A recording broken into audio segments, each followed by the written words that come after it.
we didn't get a Roe ruling today like we wanted, but hopefully one is coming soon, and hopefully it's the right one, because it's an awful, awful thing. And we thought it would be very appropriate to bring on somebody I really admire, Dr. Anthony Levatino. He's a former abortion doctor, now a pro-life advocate. Doctor, I think it's so brave to come out and say, hey, I was wrong, did some things I don't like, and now trying to right wrongs. I've always been so impressed by that. I appreciate it. Please tell me your story. Walk me through your story. How'd you get to where you are? Well, I graduated from medical school in 1976, and at the time, if you asked me how I felt about the abortion issue, I wouldn't have hesitated to tell you I'm pro-choice. This is a decision between a woman, her doctor, and nobody, including the baby's father, has anything to say about it. And so as part of my training, along with learning how to do deliveries and everything else that OBGYNs do, I learned to do first and second trimester abortions. When I finally went out into private practice 4 years later, I set up practice with a physician that I had worked with in my training, and we did first and second trimester abortions in our practice. During my training was when I met the lady that I married, and like many young couples, we wanted to have a family of our own. Found out very quickly that we had an infertility problem that just wasn't happening.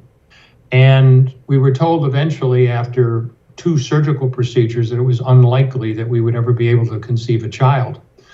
So we attempted to adopt a child, and anyone who's tried to adopt a child knows how difficult that is. We called state agencies, religious agencies, county agencies, anyone we could, and the best we could do was to get on a 5-year waiting list to actually get on the waiting list. And it was during that time in my training, when I was learning and doing first and second trimester abortions, is when I had my first doubts about it. They were strictly selfish, but I'm not a fool. I know the reason there are no babies to adopt are people like me doing abortions. And I remember literally thinking, gosh, I'm throwing these kids in the garbage. But what happened eventually is when we were told it wasn't likely we'd be able to conceive, and when we were frustrated by the adoption process, I came up with what my wife still credits as the best idea I've ever come up with, and that was, look, I know 50 obstetricians on a first name basis. Let's advertise and let them know we're looking for a baby. And through that, we were able to adopt a little girl that we named a baby, named Heather. We named her Heather in August of 1978. As sometimes happens, after all the years, after all the tears, and after all the doubts, now we had a baby. My wife got pregnant the very next month, and our son and daughter were just 10 months apart. But of course, now that I've got a millionaire's family, the proverbial son and daughter, any concerns I had about abortion simply evaporated, and I went back to business as usual. On June 23rd, 1984 was a beautiful day in Albany, New York, where we lived. It was a Saturday. I was on call. It wasn't very busy. But so I made rounds and then got to spend the rest of the day with my family. We took the kids to an amusement park. We had dinner together. And that evening, the kids were playing in the backyard when we had friends come over for cake and coffee. And we were speaking with our friends when at 7:25 that night, we heard the screech of brakes out in front of the house.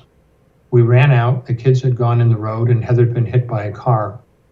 She was a mess. I'm a doctor. I'm supposed to be able to save people's lives. My wife was an intensive care nurse. This is our work.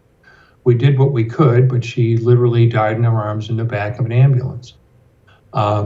Anybody with children may think they have some idea of what that might be like to lose a child, but unless you've been through this yourself, you have no idea. I hope you never find out. But what do you do after a disaster? You bury your child, try to get back into your life. And I don't remember exactly how long it was after her death, but I showed up at the hospital in the operating room to do a second trimester D&E abortion. These abortions are done starting at 13 weeks, where the baby's a little bit bigger than the width of your hand, up to 24 weeks, where 20 week would be the length of your hand from the tip of your middle finger to the wrist. That's head to rump, not counting the legs at 20 weeks. We did them up to 24, which made them maybe another inch taller. And I was doing one of those abortions, and when you do these things, you literally have to use a heavy clamp called a sofa clamp, and you literally rip out an arm or a leg.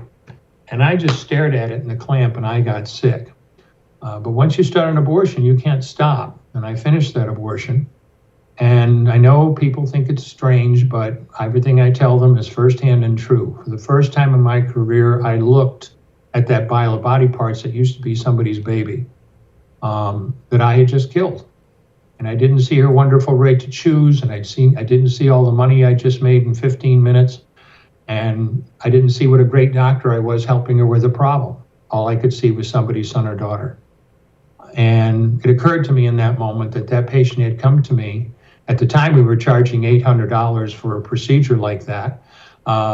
In today's dollars, that's over $2,000. So imagine being able to make $2,000 legally in 15 minutes. And this patient had come to me figuratively, never literally, and said, here's $2,000, kill my son or daughter. And I was the kind of person that would look her straight in the eye and say, sure, I'll do that. And that set up a process over the next several months. I eventually got away from abortions entirely. Never did one after that.